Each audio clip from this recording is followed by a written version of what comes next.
In this video, we'll demonstrate how to replace the regulator for the following models. Make sure to unplug the power cord and to close the gas.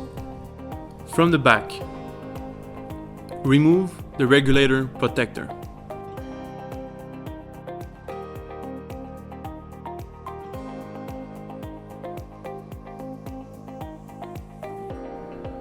With a pair of vice grip, remove the regulator.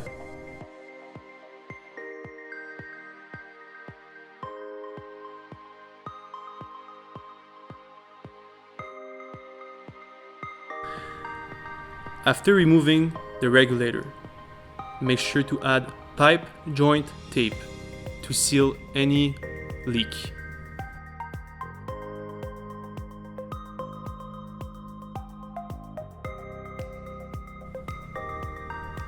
With your new gas regulator, replace it in position.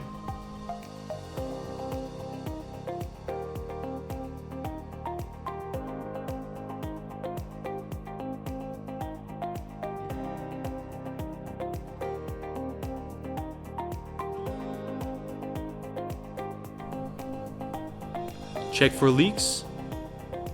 This completes the installation.